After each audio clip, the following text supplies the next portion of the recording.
نحمده ونصلي على رسوله الكريم أما بعد فأعوذ بالله من الشيطان الرجيم بسم الله الرحمن الرحيم أولئك الذين اشتروا الضلالة بالهدى فما ربحت تجارتهم وما كانوا مهتدين صدق الله العظيم اللهم صل على محمد وعلى آل محمد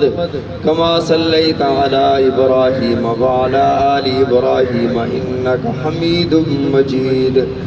اللهم بارك على محمد وعلى آل محمد كما باركت على إبراهيم وعلى آل إبراهيم إنك حميد مجيد۔ سابقہ آیت میں اللہ رب العزت نے ارشاد فرمایا کہ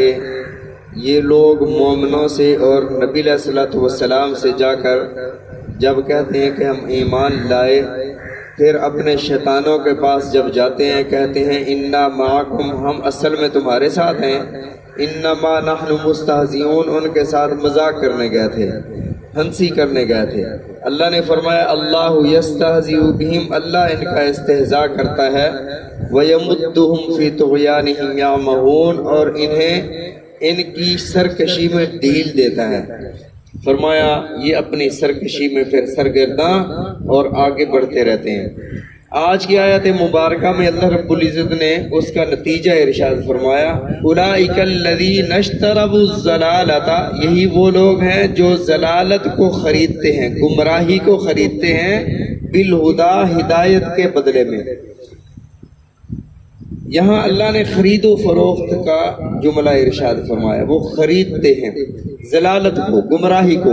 ضلالت کسے کہتے ہیں؟ گمراہی کسے کہتے ہیں؟ تیر اپنے نشانے پر چھوڑا جائے،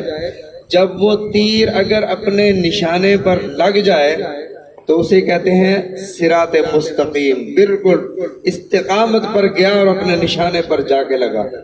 اور اگر اپنے نشانے سے ذرا بھی ہٹ جائے تو اسے ضلال کہا جاتا ہے کہ یہ اپنے ہدف پر، اپنے مقصد پر نہیں پہنچا۔ تھوڑا سا ہٹ جائے، زیادہ ہٹ جائے تو زیادہ اگر اپنے مقصد سے، اپنے ہدف سے ہٹ جائے اس کو ضلالا بعیدا کہ فرمایا فی ضلال کبیر، بہت بڑی دوری، بہت بڑی گمراہی، یعنی اپنے ہدف سے بہت دور چلا گیا۔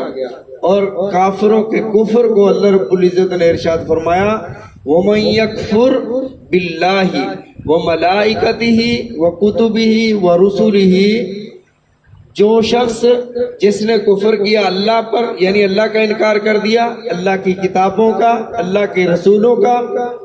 والیوم الآخر، اور آخرت کے دن کا، یوم آخرت کا، ضل ضلالا بعیدا، وہ دور کی گمراہی میں، یعنی وہ ہدف سے بہت دور چلا گیا، وہ ہدایت سے بہت دور چلا گیا۔ تو اللہ نے یہاں فرمایا اولئک الذین اشتروا الضلالۃ بالہدیٰ، کہ یہ لوگ خریدتے ہیں گمراہی کو ہدایت کے بدلے میں۔ اب جو خریدار ہوتا ہے وہ قیمت دے کر، قیمت کو عربی میں ثمن کہا جاتا ہے، سا کے ساتھ، سے کے ساتھ ثمن، یعنی خریدنے والا پیسے دے کر کوئی چیز خریدتا ہے، اسے مشتری کہا جاتا ہے۔ اور جو بیچنے والا ہوتا ہے وہ قیمت لے کر چیز یا سامان دیتا ہے، اسے بائع کہا جاتا ہے۔ اور جو چیز ہوتی ہے اسے عربی میں مبی کہتے ہیں، جو سامان ہوتا ہے۔ اب دو طریقے ہیں خرید و فروخت کے، دو طریقے ہیں۔ ایک تو یہ کہ قیمت دے کر آپ کوئی چیز خریدتے ہیں اور اس چیز کے مالک بن جاتے ہیں۔ ایک یہ ہے کہ آپ قیمت نہیں دیتے بلکہ السلعۃ بالسلعۃ، سامان کے بدلے میں سامان خریدتے ہیں۔ جب کرنسی نہیں بنی تھی تب ایسے کا تھا کہ چاول دیے گندم لے لی، گندم دی باجرہ لے لیا، کھجور دی، یعنی جنس کے بدلے میں جنس کی خرید و فروخت کر لی، یہ بھی ہوتا تھا۔ اسلام نے دونوں طریقوں کا طریقہ کار ارشاد فرمایا۔ اگر ہم کہیں کہ یہ ہدایت کے بدلے میں گمراہی خرید رہے تھے تو ثمن اور قیمت کیا دے رہے تھے؟ قیمت کیا دے رہے تھے؟ اگر ہم کہیں کہ یہ ہدایت کے یہ گمراہی کو خرید رہے تھے ہدایت کے بدلے میں، تو ہدایت تو پہلے ان کے پاس نہیں تھی، تو ہدایت دے کیسے رہے تھے؟ ہدایت ہوتی تو ہدایت دے کر گمراہی خریدتے، ان کے پاس تو تھا کچھ نہیں، ہدایت تو نہیں تھی۔ تو اس کا جواب یہ ہے کہ اگر تو یہ ثمن یا قیمت دے کر ضلالت اور گمراہی خرید رہے تھے تو وہ ثمن اور قیمت جو ہے وہ رسول اللہ صلی اللہ علیہ وسلم کی صحبت تھی، وہ ہدایت کی صلاحیت تھی جو اللہ نے انہیں ودیت فرمائی تھی۔ وہ ہدایت کی صلاحیت دے کر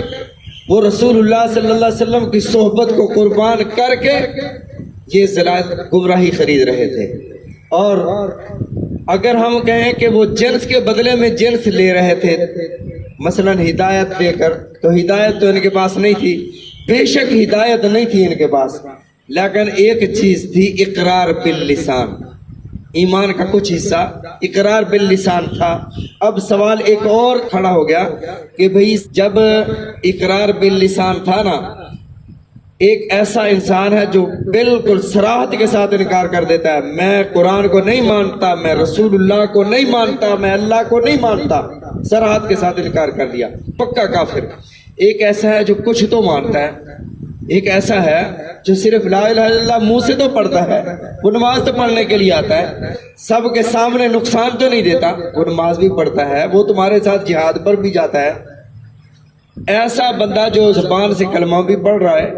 جو مسجد میں نماز بھی پڑھنے آ رہا ہے، جو صدقہ بھی دے رہا ہے، جو تمہارے ساتھ جہاد پر بھی جا رہا ہے، اس کے بارے میں اللہ فرما رہے ہیں ان المنافقین فی الدرک الاسفل من النار، منافقین جہنم میں سب سے نیچے والے طبقے میں ہوں گے اور کافر اوپر ہوں گے۔ ہونا تو یہ چاہیے تھا کہ جنہوں نے صراحت کے ساتھ کھڑے ہو کر ببانگ دول اعلان کیا کہ ہم نہیں مانتے، ان کو زیادہ سزا ہونی چاہیے تھی۔ سزا انہیں دی جا رہی ہے جنہوں نے آدھا کام تو کر دیا نا اسلام والا، زبان سے اسلام اور ایمان لے آئے، انہیں زیادہ سزا کیوں دی جا رہی ہے؟ تو اس کا جواب یہ ہے کہ جو ماننے کے بعد نقصان دے وہ زیادہ خطرناک ہوتا ہے۔ ایک ایسا شخص جو 5 وقت کسی کے پیچھے نماز بھی پڑھے، اور ایسا شخص جو صرف جمعے کے دن آ کر نماز پڑھتا ہے، اس کو جا کر کہے کہ ہماری مسجد کے امام صاحب جس کے پیچھے میں نماز پڑھتا ہوں اس کی یہ بات بھی ہے، اس کی یہ بھی ہے، اس کی یہ بھی ہے، یہ بھی ہے، یہ بھی ہے، ساری خامیاں اس کو بتائے، تو ظاہر ہے وہ بندہ بدظن ہو جائے گا۔ جو ایک دن آتا ہے وہ کہے گا کہ یار یہ 5 وقت نماز پڑھتا ہے، اس کو زیادہ معلومات ہوں گی۔ ایسا شخص جو نبی علیہ الصلوۃ والسلام کی صحبت میں بھی بیٹھتا ہے، نمازیں بھی پڑھتا ہے، جہاد میں بھی شریک ہوتا ہے، یہ جا کر مومنین کی خامیاں بتائے کافروں کو، تو وہ کہیں گے کہ یار یہ جو اندر داخل ہوئے ہیں یہ بدخوئی کر رہے ہیں تو ہم کیوں مسلمان ہوں؟ تو دوسروں کے اسلام لانے میں یہ رکاوٹ بن جائیں گے منافق۔ اس لیے فرمایا کہ یہ اسلام دوسروں کے اسلام میں جب رکاوٹ بنیں گے تو دوسرا اگر کوئی اسلام نہیں لا رہا ان کی وجہ سے، تو ان کے اسلام نہ لانے کا سبب یہ ہے، لہٰذا انہیں دوگنا عذاب دیا جائے۔ تو فرمایا اولئک الذین اشتروا الضلالۃ بالہدی، وہ لوگ ہدایت کے بدلے میں گمراہی کو خرید لیا، فما ربحت تجارتہم، ہر تاجر یہ کوشش کرتا ہے کہ ہمیں نفع مل جائے، جس بھاؤ جس قیمت پر ہم نے چیز لی ہے اس سے زیادہ میں بیچ دوں۔ اللہ نے فرمایا فما ربحت تجارتہم، ان کی اس تجارت نے انہیں نفع نہ دیا، انہیں رسول اللہ صلی اللہ علیہ وسلم کی صحبت کام نہ آئی۔ جس چہرے کو دیکھ کر لوگ صحابی بنتے ہیں، ایسے دنیا کا کوئی شخص صبح سے شام تک روزہ رکھے اور عبادات کرے، اور شام سے صبح تک ساری رات کھڑے ہو کر اللہ کی عبادت کرے اور دل میں سوچے کہ میں صحابی بن جاؤں، وہ نہیں بن سکتا۔ اور صحابی کی شان یہ ہے کہ رسول اللہ صلی اللہ علیہ وسلم نے ارشاد فرمایا بعد میں آنے والے احد پہاڑ کے برابر سونا اللہ کی راہ میں خرچ کر دیں، اور میرا صحابی ایک جو مٹھی اللہ کی راہ میں خرچ کرے تو میرے صحابی کا دیا اللہ کی بارگاہ میں تمہارے اس صدقے سے بڑھ جائے جو احد پہاڑ کے برابر جو سونا تم نے اللہ کی راہ میں دیا۔ صحابی کی نشان یہ ہے، اور صحابی بنتا ہے رسول اللہ صلی اللہ علیہ وسلم کے چہرے کو دیکھ کر، آپ کی زیارت کر کے لا الہ الا اللہ محمد رسول اللہ پڑھنے سے۔ آپ نبی علیہ الصلوۃ والسلام کی صحبت بھی ملی، آپ کی زیارت بھی ملی، آپ کا زمانہ بھی ملا، فما ربحت